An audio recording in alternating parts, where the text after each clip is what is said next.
let's talk about what's going on in the Yu-Gi-Oh market as of recently. You guys have been watching me and John literally putting out the most generic video titles in the universe, like, oh my god, X person spent all of their money on Spellbinding Circles. Or, why did this get bought out? This is crazy. Let's dig on into everybody got free money, shall we?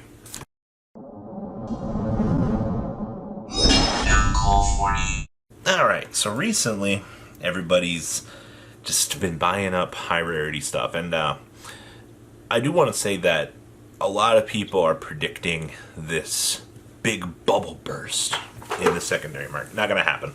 Alright? Here's the big thing you need to understand. Recently, Konami made it. This was actually before everything started going around. I think we kind of forgot about this, but they made a rule recently that took away the $100 limit that Yu-Gi-Oh vendors were allowed to initially sell cardboard at events. Well, you're probably like, how does that affect the secondary market, Robbie? That doesn't make sense. These 2 points are not the same. Yes, they are. So when you take so vendors now can sell over $100, which means before 2020, they were limited to sell at this point. So we've released the cap. It's gone.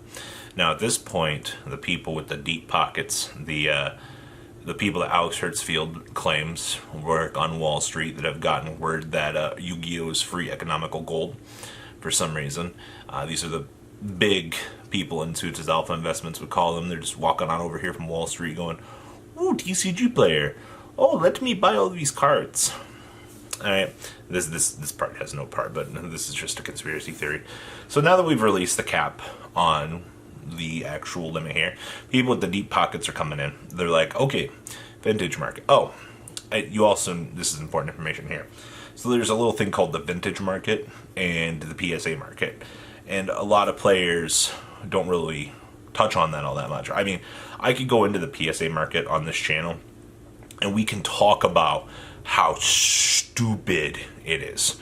Alright, you guys, there's a whole nother layer to this game, alright? Like, you see the casual market watches that me and John do for the competitive cards. There's a whole nother level to this. PSA graded cards.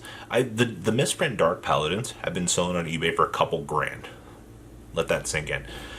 First edition LB box is $15,000, alright? And the average player over here is like, it doesn't matter if those are worth that much. I can't afford it, thus nobody else can. No, it doesn't matter if you can afford it or not. These transactions are happening. All right, it doesn't matter if you like it or not. All right, it doesn't matter if you can afford to sit at the dinner table or not. They are happening. All right, so that's one major thing I do want to say here is you need to have the knowledge that the vintage market actually exists. Y'all think that Alex Hertzfield is sprouting. I mean, he is Facebook spamming quite a lot on the groups, especially Zodiac, talking about vintage market and these crazy high values. But the sad thing is, you know, when you look at these $900 Flame Wingmans, yeah, they might not be selling for $900, they might be going for $6, $7, realistically. But these transactions are happening. So which brings us back over here to the big boom and the whole releasing of the price market. So now that we've released the value on these, now that means that the people that buy at events, the vendors and sell, they can bring in these vintage cards, these $2,000, $1,000 collector's pieces, the $500 First Ed Red Eyes, the First Ed LOBs, the First Ed Dink Magicians. They can now bring these on into the events, which means, well, people might be more enticed to bring in these higher pieces themselves and interact with the vendors. You're basically seeing these higher level transactions start to take place. And like I said, the vintage market is amazing. All right, like some of the freest money just for sending a card into PSA to get graded for, you know, something particularly rare. Look at the DDS market. All right, what some of the highest valued stuff out there. So releasing that cap now allows the vintage market to come in. Well, that's not gonna, this is imaginary bubble that people think is coming here. No, the thing that's actually happened is the exact opposite. As soon as that cap went, oh, where'd they go? Prize cards have started disappearing. Now, I know the average Yu-Gi-Oh! Joe doesn't pay attention to how much mind hackers are going for because they can't afford them. All right, I get it. You know, you probably don't give a crap about the expensive Minerva because you can't afford it. All right, I get that. All right, most players stick within the realm of things that they can afford. All right, you don't see me over here with like 14 copies of Minerva going, "Hoo, I'm rich." No, that's not how it works. But prize cards are starting to go up. Now, the other factor that plays into this is, you know, everybody just got their free money, and people started buying up some crazy stuff. 2018 Worlds envelopes, the sealed promos, gone. $2,000 a piece on TCG Player. I believe they were like 13 on eBay for the most part. But you started to see this magical hand come on in, start taking these collectors' things off the market. And the players are like, no, there's going to be a boom. People are going to start selling these things. The only people that are going to be selling them are the ones that they were the casual collectors that had one or two couple pieces. And they're just like, okay, cool, like, time to sell it. It's going to be snap, crackle, and pop off the market. Over these years, I've been paying attention a little bit to the vintage market. One of the things is the World Championship prize cards market.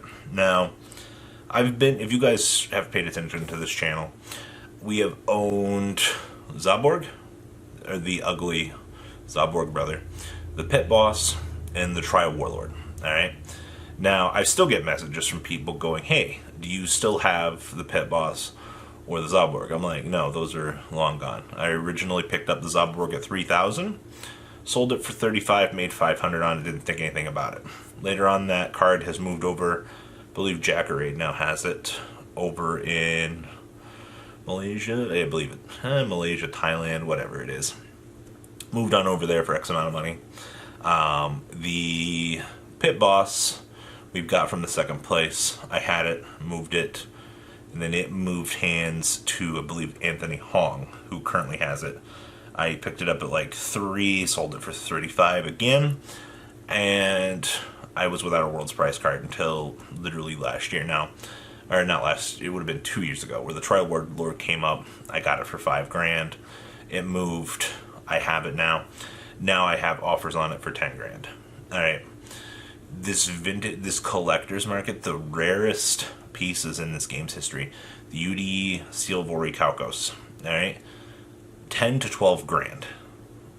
10 to 12 grand, by the way. The Card of Sanctities, the commons from the WB giveaway. I bet you guys don't even know what half of the stuff is.